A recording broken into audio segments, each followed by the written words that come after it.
शेतकरी मित्रांनो नमस्कार. ईश्वर पाटील आज आलो एका कांदा उत्पादक शेतकऱ्याकडे.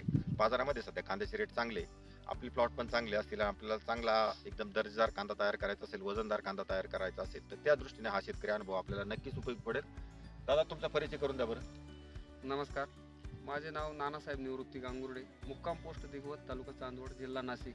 माझा मोबाईल नंबर 8830 221044.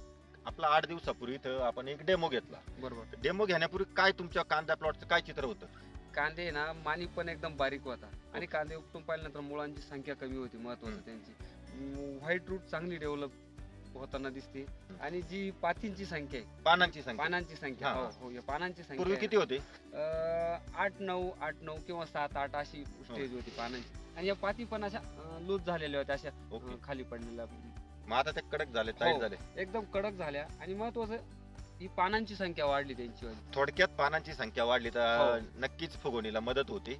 नाही, चांगल्यापैकी चांगला फरक चांगल्यापैकी. जाणवतोय का? हो हो, एकदम चांगला रिझल्ट आला. कारण नाही तर असं ह्या बोटासारख्या करंगळी सारख्याच माना दिसायच्या. ओके. आज 8 दिवस अगोदर तुम्ही जो दिलेला डेमो होता तो मारला. डॉन सुपर नावाचे प्रॉडक्ट आहे तुमचं, त्याचं GNP प्रमाण आपण 100 मिली घेतलं होतं. हो, 100 मिली घेतलं. मित्रांनो, डॉन सुपरचा इथं आम्ही 200 लिटर करता 100 मिली या प्रमाणामध्ये उपयोग केला. 8 दिवसापूर्वीचं चित्र आणि शेतकरी अनुभवामधून एक जाणवतं की ही जी कांद्याची शेतकरी म्हणतात, ही जी मांड आहे, आपण दोन्ही कांदे बघू शकतात. हा लाल कांदा आहे.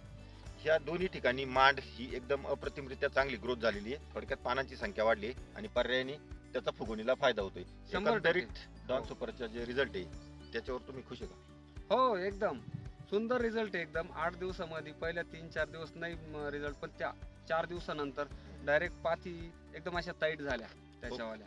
ओके. तुमचा जो अभिप्राय दिला त्याबद्दल आभार. धन्यवाद.